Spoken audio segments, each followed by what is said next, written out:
So once again, welcome to Bright Spots. My name is Fred Smith.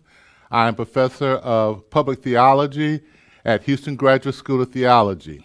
I direct a center called the Leadership in Public Theology.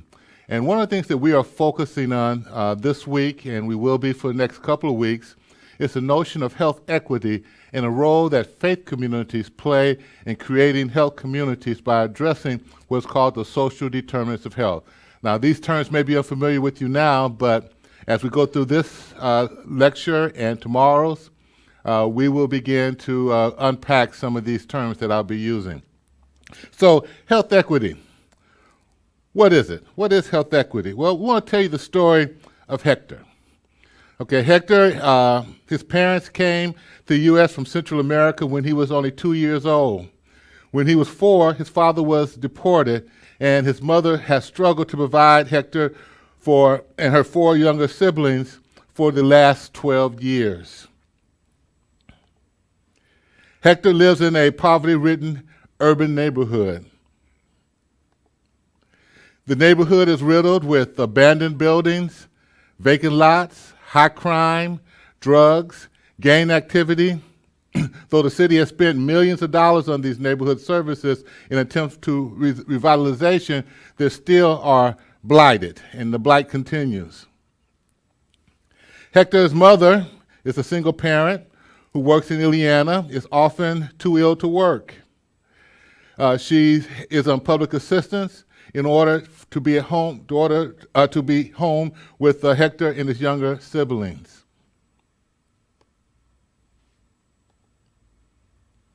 Ileana and her children are trapped in a generational system of welfare, food pantries, social services, which gives her just enough to live on, but not enough to get out of poverty.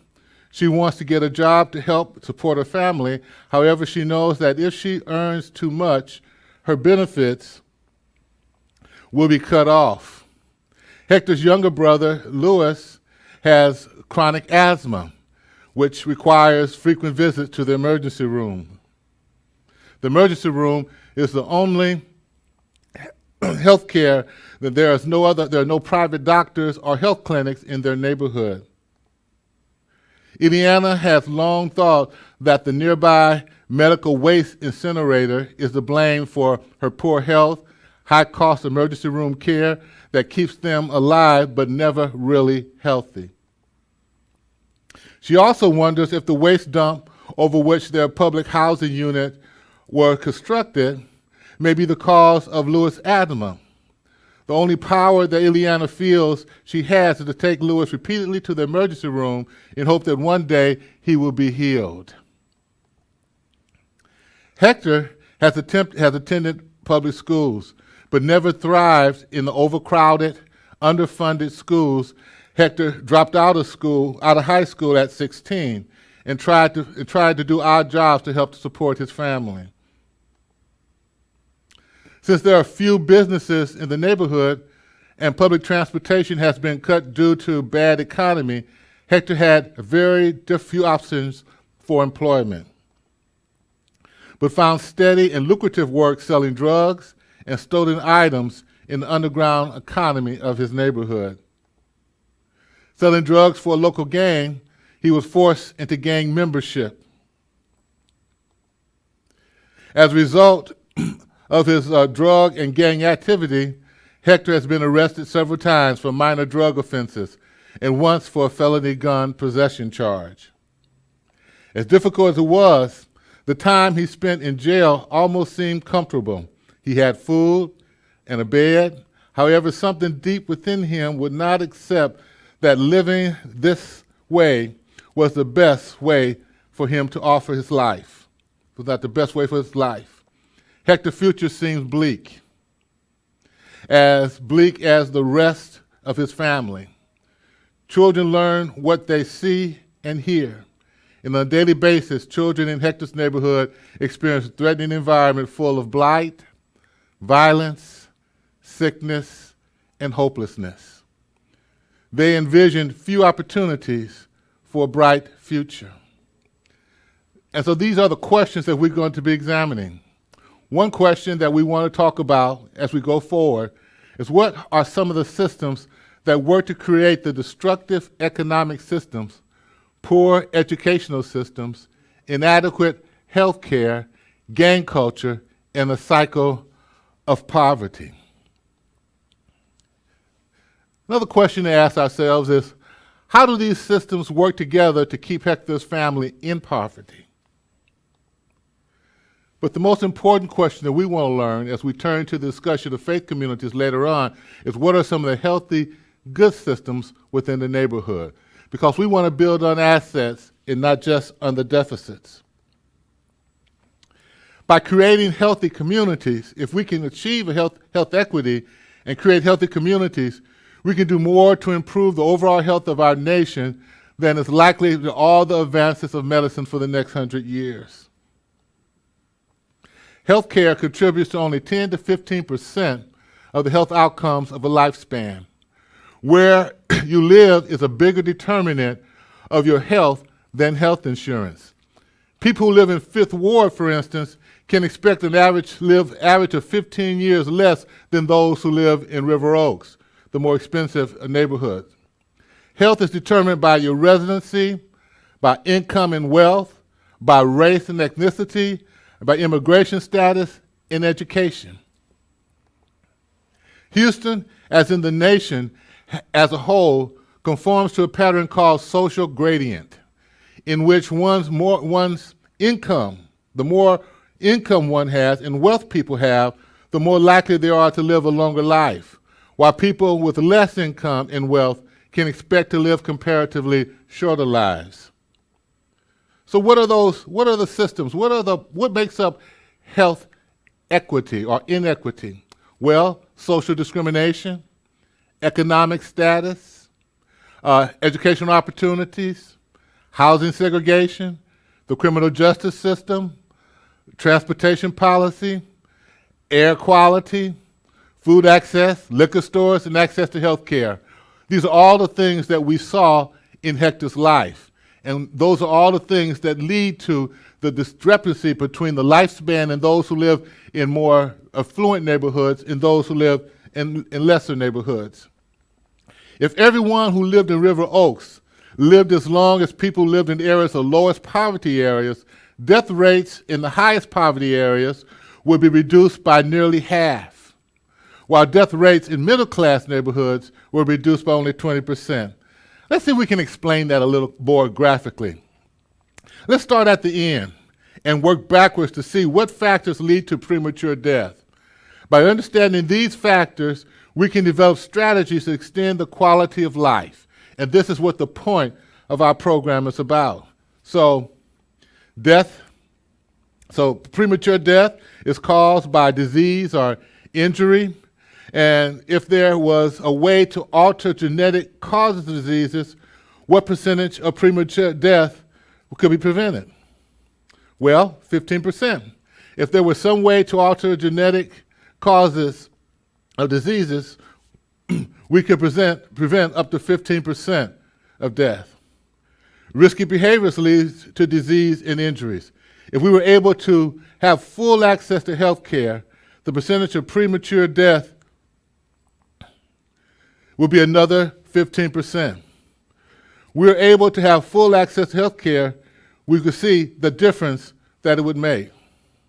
However, if we look at that, and we took 50% in genetics, if we can alter our genetics makeup, we took 50%, if everybody had universal health care access, that would only present premature death by 30%.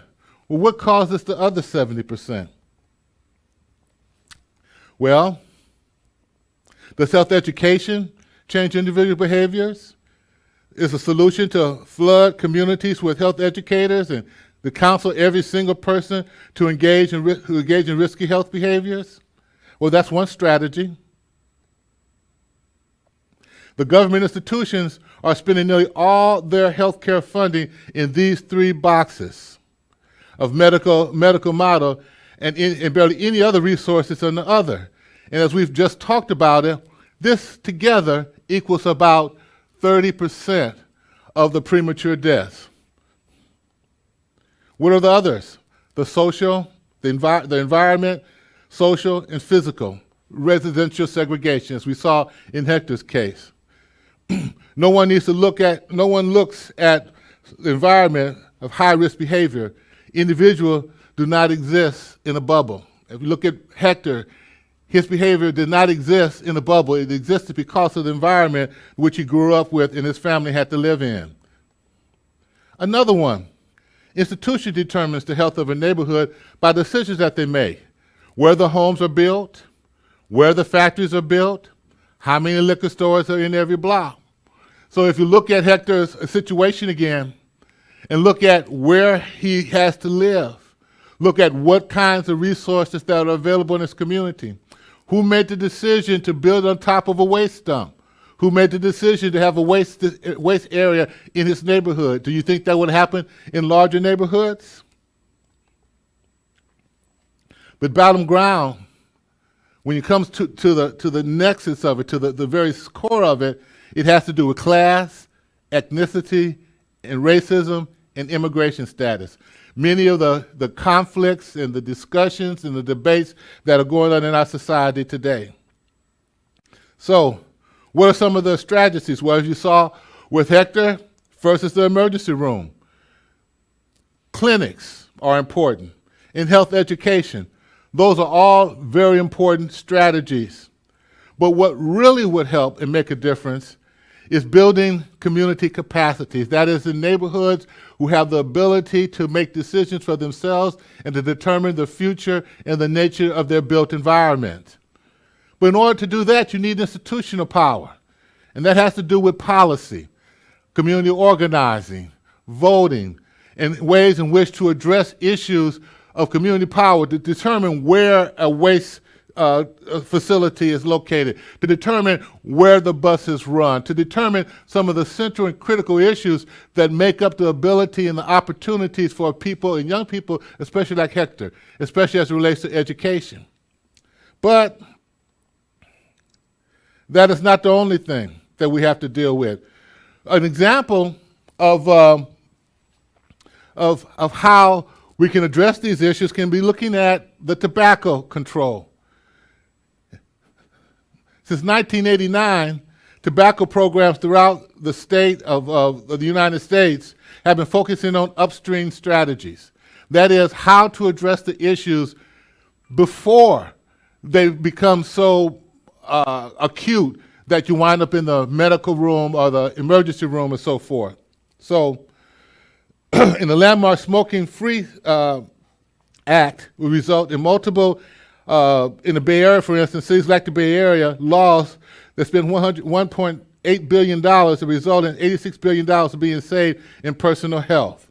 And this was done through education, of course, cessation, the research, emergency rooms, but also through community organizing that adopted tobacco prevention policies, to tobacco reseller licenses, to restrictions. So policies, community organizing is important, but how do you get at some of the tougher issues? How do you get at issues that require compassion, that requires racial reconciliation to deal with the isms, that requires restoration or restitution, that helps to develop white relationships? I want to submit to you that this is one of the places that we have to begin to look at the faith community and look at the vision of the beloved community. And so as we move forward, we want to begin to talk about how to move from these disparities, from the causes of death to what causes life. We want to move from what the needs are in the communities, the broken down homes, the vacant lots, the criminal justice system, the drug and the gangs, to what are the assets in the communities? What are the good things that are happening in the communities? And one of those things is the beloved community or the faith community. And so as we saw before in one of our earlier things, the whole immoral vision of white supremacy in this nation. I'm sorry to say it still exists today as it did at the founding of this nation. And some of the disparities that we're talking about can go right back to the issue of racism, to the issue of gender bias, to the issue of immigration status and our desire to keep people out who don't look like us. So we want to begin to think about how to move from disparities to parities. We want to begin to think about how to address issues of health inequalities, of social inequalities that are the root causes of it. And the social inequalities that we've talked about before have to do with segregation, which is still evident in our nation today. Has to do with income and employment. That is still a huge issue in our nation today. It has to do with education, and if you look at the educational systems in many of our urban areas, they're in deplorable condition. They're horribly underfunded due to tax policies that exist today. And the results of that, especially early childhood education, are the leading causes of the health disparities that we have in. Has to do with how many prisons that are being built. Has to do with how people understand how to take care of their own health. Has to do with just so many things. Housing. As we talked about in Hector's case, asthma is epidemic in our nation. And a lot of it has to do with the mold in the housing stock and the asbestos. That has to do with policies that crowd people into these congested and debilitated neighborhoods. We have to deal with transportation. It's a critical issue. If you can't get to the work, how are you going to be able to have a job that's going to help? Air quality. Many of these neighborhoods with communities like where Hector lived are cut in half by highways that spew carbon dioxide in the air 24-hour days. They're built close to factories and close to waste dump and waste treatment centers that poison the water. You remember the case that happened in Indiana not long ago, where the water was just turned orange and it was really poisoning people. That has to do with policies. It has to do with access to health care. And many of these communities, there are no clinics, there are no doctors. The only opportunity that many of them have are the emergency room, which is the most expensive care, and many times to wait hours at a time, but that's all that's have. It has to do with food access. One of the biggest issues that are involved in many of our communities is that there are no supermarkets. There are no farmers markets. There's no fresh fruit or vegetables, so all you have are fast food outlets and grocery stores that have limited food, fresh food, liquor stores that proliferate our communities, these communities. These are issues that have to be addressed and issues that have to do with health equities. The physical environment. Living in a neighborhood where children have to play in the streets because there are no parks. Where you can't walk, you worry about obesity and diabetes because you'll get enough exercise, where there's no sidewalks. So making walking every day is the most difficult task, something that many of us take for granted. And sadly to say, the criminal justice system. If you can look at go to some of the prisons and see the thousands and no even millions of Hectors who are locked away, who come from these very communities. Laws that are on the book that punish those with crack cocaine, the drug of the poor, 10 times more, even more, many times more than those with powder cocaine, the drug of the rich. Where marijuana laws around the country have been responsible for thousands and hundreds of thousands of young men's and young women's future being abbreviated and cut short. When they get out of prison, they can't get a job, they can't vote, they are restricted to the places where they can live, and it just continues to perpetuate over and over and over again the cycle. But I guess the critical and the most important thing, as we look at our nation today and look at many of our communities and where Hector lives, is our social relationships. How we treat one another. How our prejudice get in the way of providing just the basics of life. How these social relationships that we have, and racism homophobia, and you name it, separate us at the critical times when we can be of the greatest help to one another. Those are critical issues that we have to address, especially those of us in the faith community. But I think even as critical as that is the sense of nihilism that many of our young people feel, that there's no use. Many young people in these communities don't even think they're going to reach the age of 21, and they have good reason for that. If you pick up the newspaper every day and see the number that are shot down in the streets, that are killed, that AIDS is one of the top epidemic here in Houston and in other places on the grow, and then you look at the chronic disease of diabetes, even for young children, but especially our elderly as well, of heart disease and of cancer that takes so many lives. These are the issues that we want to deal with. And this is the essence of the social health equity.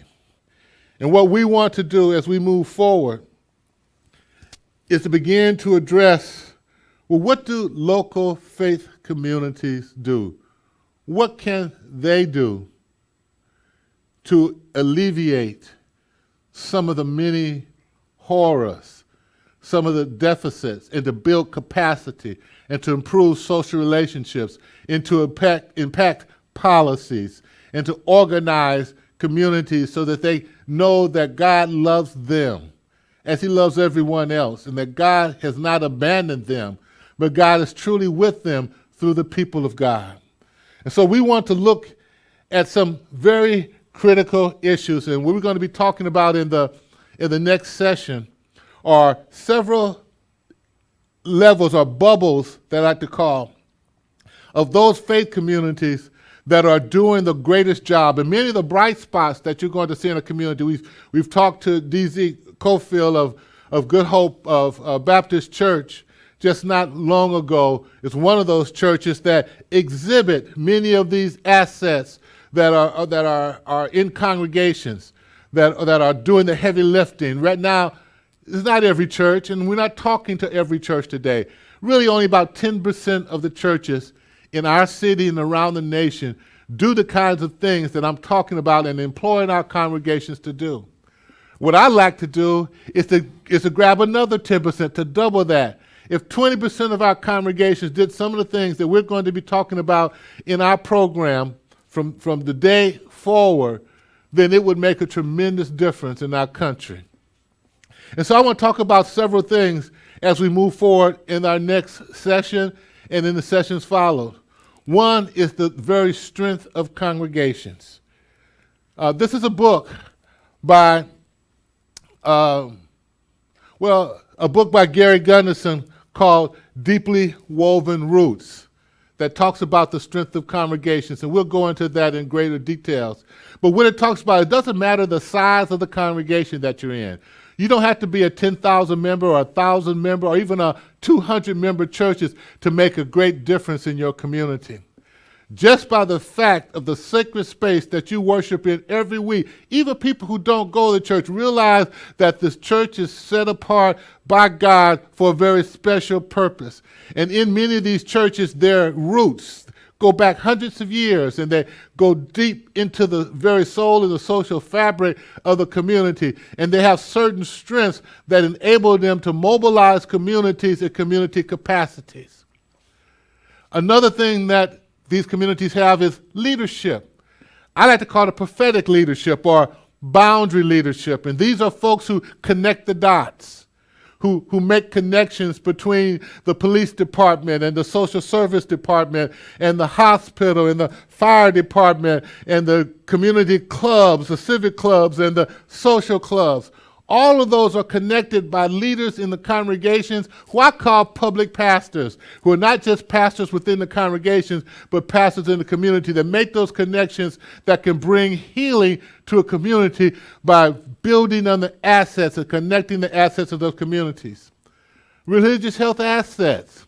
Those are assets like the Methodist hospital, the Lutheran hospital, but also the clinic in the little church or or the doctor that come by and takes blood pressures, or the parish nurses, or even the labyrinth that we set out in the back of our church where people can walk and meditate, or just a silent place where they can push out the cares of the day and begin to understand the role that God has. Those are all assets.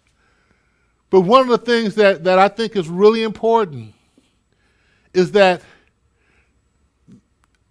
in the church is life.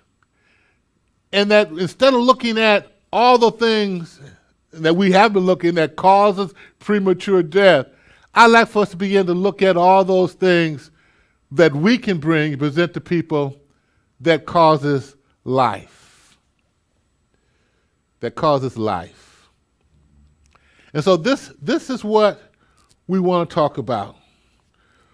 We want to begin to talk about congregations that are like trees, that have roots that run deep in every community, that are interwoven into the very fabric of society. They are strong, and they endure, and they are life-giving. And I implore you, as you go through your day this week and next week, as you go to worship service this Sunday, and this, at the time of recording, this is just a week before Easter week, in the Passion of Jesus Christ, who gave his life that you may have life, life more abundantly. This is the vision of the beloved community. And these are the bright spots that we want to bring you. Because Jesus came into the world to bring light into the world. And we are to be that light that is set upon the hill that cannot be hid. That will be a guiding light for those who seek to find abundant life, who seek to become members of the beloved community that has been established for your benefit and for health for all.